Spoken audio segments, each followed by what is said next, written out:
It's funny when talking about Tyler Breeze because he's one of those guys that is a seasoned vet when it comes to being on the roster, yet you feel as though they didn't use him properly. He had an amazing run in NXT, gets called up, doesn't really do much, and then now he finds himself back down in NXT in 205 Live, trying to reinvent himself.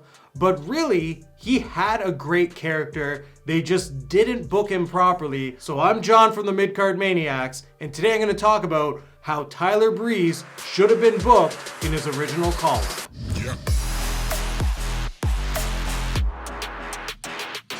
Now, I'm a big fan of Tyler Breeze, and I really love his character where he portrays the Prince of Pretty.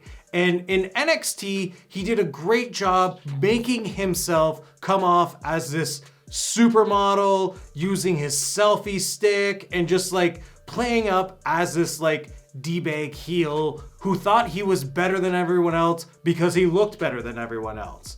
And then he finally gets the call up to the main roster, and all of a sudden you think there's going to be great things for him. They put him right in a feud with Dolph Ziggler, who I do agree would have been a great person for him to go against, because as Ziggler is the show-off and Breeze is the Prince of Pretty, the two of them would have both great in-ring chemistry and also characters that would tell a good story. I just felt as though that after this, they didn't use Breeze to his full potential, which at one point I felt Breeze could easily have been someone like the next HBK, because he had the look, he has the charisma, and he has the in-ring ability, and just had a really fresh character that could easily go up and down the card and put on great matches. And yet his whole time on Raw or SmackDown, he was pretty much a comedy act. Now, I absolutely love the Fashion Police, and I felt as though that was a wasted opportunity in the sense that the story was hot, the characters were great, and they just didn't want to follow through with it. In fact, one of my favorite tag matches with Tyler Breeze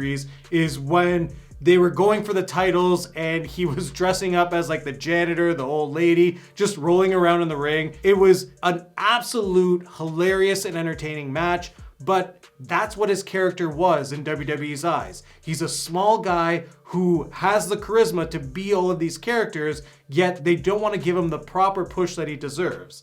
And I felt as though if they gave him that push right after a feud with Dolph Ziggler, they could have made him someone like HBK, where he could be the main eventer. He could be the sexy boy. He could just be strutting around the ring, talking about his looks and backing it up with his wrestling ability. So for this to happen, I just want to rebook what Tyler Breeze's run could have been once he got called up to the main roster. Now, Tyler Breeze is on the main roster. He's the Prince of Pretty. He's this model who can kind of come off almost Zoolander-ish, but he's just filled with confidence. He continues using his selfie stick for his entrance, and he's just talking about how good looking he is. Now, when he enters the main roster, I do agree that Dolph Ziggler would be a great person for him to be in the ring with, but I don't think they should be feuding. I think it would be great if Tyler Breeze would recruit Ziggler, because he could appreciate how gorgeous he is and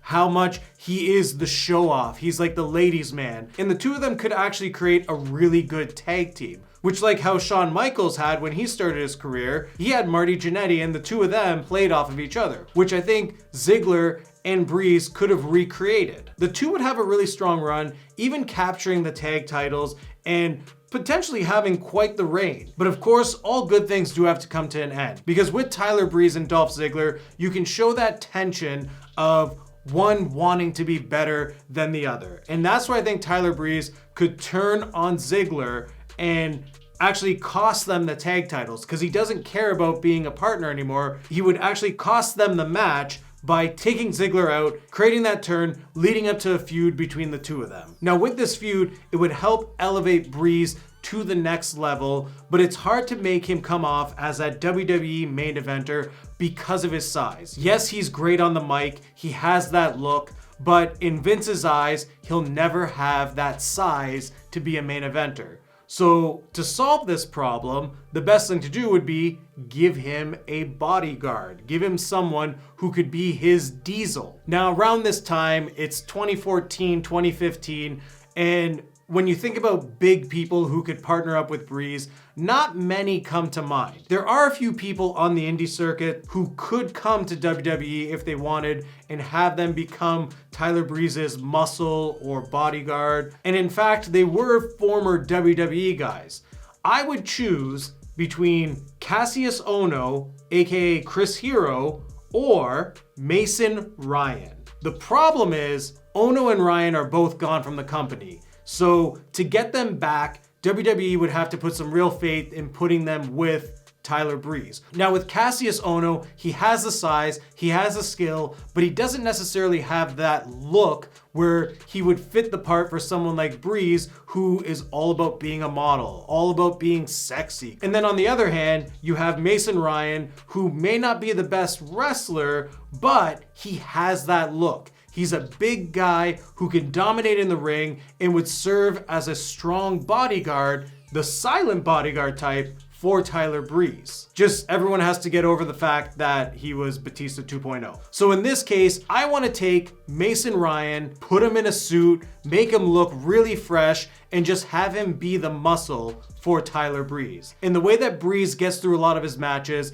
is he gets on the mic, he just showboats, he talks about how much better he is than everyone, how much he is the main eventer. And if anyone wants to get to him, they had to get through Mason Ryan first. And if they do get through Mason Ryan, it's not like Breeze couldn't hold his own, because he is very skilled in the ring. Give him a couple matches, give him a really good feud with another main eventer to prove himself, because the crowd would get behind him. He could be that heel that is so cocky that you want to see him lose, and yet he's always gonna find a way to win because he is that damn good. He has that potential and would be a believable main eventer. And by having Mason Ryan be his muscle, that gives that size that could give him that extra advantage for when he does need to face someone who is bigger than him to like cheat to win. And by booking this, you would lose the Fashion Files, which was a fantastic story and a lot of fun, but I rather have Breeze used his full potential by putting on 5-star matches than him just doing backstage segments with Fandango. I just felt as though that someone of his caliber could go to the next level and should have had that opportunity. Because when he was in NXT, introducing us to his character, feuding with the likes of Neville, it really made wrestling enjoyable. And I think that's what Breeze does best, is he gives you entertaining characters, he gives you great wrestling matches, and I fully believe he could have been a main eventer if he was booked correctly. But what do you think? Let me know in the comments, like this video, and if this is your first time here, make sure to subscribe to stay up to date with everything we're doing here on Midcard Maniacs.